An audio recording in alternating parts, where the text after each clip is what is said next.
BJP ವರದಿಗಳನ್ನ ಕೇಳಿದ್ದಾರೆ. ಅಂದ್ರೆ ಕುಮಾರಸ್ವಾಮಿ ಮತ್ತು ಜನಾರ್ದನ ರೆಡ್ಡಿ ಇಬ್ಬರ ಮೇಲೆ ಬಂದಂತಹ ಆರೋಪಗಳಿಗೆ ಸಂಬಂಧಪಟ್ಟಂತೆ ತರ್ಜುಮೆ ಮಾಡೋದಕ್ಕೋಸ್ಕರ ಇದೀಗ ವಾಪಸ್ ಕೆಲವೊಂದಿಷ್ಟು ಮಾಹಿತಿಗಳನ್ನು ಸಂಬಂಧಪಟ್ಟ ಏಜೆನ್ಸಿಗಳಿಗೆ ಇದರ ಬಗ್ಗೆ ರಾಜಕೀಯದಲ್ಲಿ ಸಾಕಷ್ಟು ಅಪಸ್ವರಗಳಿಗೆ ಕೇಳಿ ಬರ್ತಾ ಇದೆ. ಅಲ್ಲ, ಅಪಸ್ವರ ರಾಜ್ಯಪಾಲರು ಏನು ಕಳಿಸಿದ್ದಾರೆ ಅಂತನ್ನೋದು ನನಗೆ ಆ್ಯಸ್ ಆಫ್ ನೌ ನನಗೆ ಸಮಗ್ರವಾದಂಥ ಮಾಹಿತಿ ಇಲ್ಲ. ಆದರೆ ನಾನು ಇಷ್ಟು ಮಾತ್ರ ಹೇಳ್ತೇನೆ, ನಾನು ಹಲವು ಬಾರಿ ಈ ಪ್ರಶ್ನೆಗಳನ್ನು ಕೇಳಿದ್ದೇನೆ. ಮುಖ್ಯಮಂತ್ರಿಗಳು, ಕಾಂಗ್ರೆಸ್ ಪಾರ್ಟಿ ಅಧ್ಯಕ್ಷರು, ಉಪಮುಖ್ಯಮಂತ್ರಿಗಳು, ಅಂದರೆ ಜವಾಬ್ದಾರಿ ಇರೋರು ಒಬ್ಬಿಬ್ಬರು ಪ್ರಮುಖರೇನಿದ್ದಾರೆ, ಉತ್ತರ ಕೊಟ್ಟಿಲ್ಲ. ನಾ ಕೇಳೋ ಪ್ರಶ್ನೆ, ನೀವು ಕುಮಾರಸ್ವಾಮಿಗಳ ಬಗ್ಗೆ ನೀವು ಪ್ರಶ್ನೆಯನ್ನು ಮಾಡ್ತಾ ಇದ್ದೀರಿ. ಕುಮಾರಸ್ವಾಮಿ ಅವ್ರದ್ದು ಕೇಸ್ ಯಾವಾಗಿಂದು?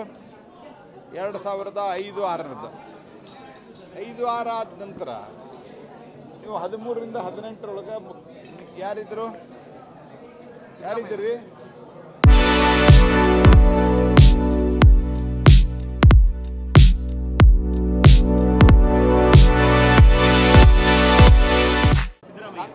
ಕಾಂಗ್ರೆಸ್ಸು ಸಿದ್ದರಾಮಯ್ಯ ಇದ್ದರು. 2018ರಾಗ ಕುಮಾರಸ್ವಾಮಿಗೆ, ದೇವೇಗೌಡರಿಗೆ ಕೈಕಾಲು ಹಿಡ್ಕೊಂಡು, ನಮ್ಮ ಉತ್ತರ ಕರ್ನಾಟಕದ ಭಾಷೆಯೊಳಗೆ ಹೇಳೋದಾದ್ರೆ ಕೈಕಾಲು ಹಿಡ್ಕೊಂಡು ಅವ್ರನ್ನ ಕರ್ಕೊಂಬಂದು ಮುಖ್ಯಮಂತ್ರಿ ಮಾಡಿದ್ರಿ. ಆವಾಗ ಅವ್ರ ಕೇಸ್ ನೆನಪಿರಲಿಲ್ಲನ? ಸಿದ್ದರಾಮಯ್ಯನವ್ರದ್ದು, ಕಾಂಗ್ರೆಸ್ ಪಾರ್ಟಿದು ಮೂಡ ಮತ್ತು ವಾಲ್ಮೀಕಿ ಹಗರಣ ಬಂದ ನಂತರ ನಿಮಗೆಲ್ಲ ನೆನಪಾಗ್ತಾವ ಅಂತಂದ್ರೆ ನೀವೇನು ಸರ್ಕಾರ ನಡೆಸ್ತಾ ಇದ್ದೀರಾ ಅಥವಾ ಏನು ಕತೆ ಕಾಯ್ತಾ ಇದ್ದೀರಾ? ಉಳಿದಂತೆ ರಾಜ್ಯಪಾಲರು ಏನು ಕ್ರಮ ತೆಗೆದುಕೊಳ್ಬೇಕು ತೆಗೆದುಕೊಳ್ತಾ ಇದ್ದಾರೆ. 2004ರಿಂದ ಇಲ್ಲಿವರೆಗೆ ನೀವು ಸಿದ್ದರಾಮಯ್ಯನವರ 5 ವರ್ಷ, ಕುಮಾರಸ್ವಾಮಿ ಅವರನ್ನೇ ನೀವೇ ಕರ್ಕೊಂಡೋಗಿ ಮುಖ್ಯಮಂತ್ರಿ ಮಾಡಿ, ನಿಮ್ಮವರು ಉಪಮುಖ್ಯಮಂತ್ರಿಯಾಗಿ ಎಲ್ಲವೂ ಆಗಿ 1.5 ವರ್ಷ, ಈಗ 1.5 ವರ್ಷ, ಅಂದರೆ 8 ವರ್ಷಗಳ ಕಾಲ ನೀವೇನೂ ಮಾಡಲಾರ್ದೆ ನಿಮ್ಮದೊಂದು ರಾಜ್ಯಪಾಲರು ಸ್ಯಾಂಕ್ಷನ್ ಕೊಟ್ಟರಂತ ಇದೆಲ್ಲ ಡ್ರಾಮಾ ನಡೆಸಿರಿ. ನೀವು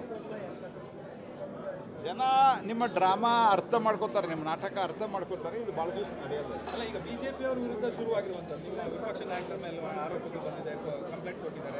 ಅದೇ ರೀತಿ ನಿರಾಣಿ ಅವ್ರ ಮೇಲೆ ಪುನಃ ಎಂ ಬಿ ಪಾಟೀಲ್ ಆರೋಪ ಮಾಡಿರುವಂಥದ್ದು. ಅಲ್ಲಲ್ಲ, ನಾನು ಅದನ್ನೇ ಹೇಳಿದ್ದು.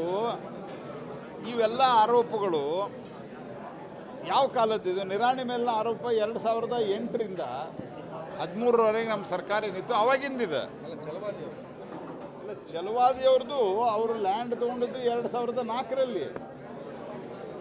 2004ರಿಂದ ಇಲ್ಲಿವರೆಗೆ ಏನು ಮಾಡ್ತಾ ಇದ್ರಿ? ಇನ್ಸ್ಪೈಟ್ ಆಫ್ ದ್ಯಾಟ್ ರಾಜ್ಯಪಾಲರಿಗೆ ದೂರು ಕೊಟ್ಟರೆ ರಾಜ್ಯಪಾಲರು ವಿವರಣೆ ಕೊಟ್ಟಿದ್ದಾರೆ.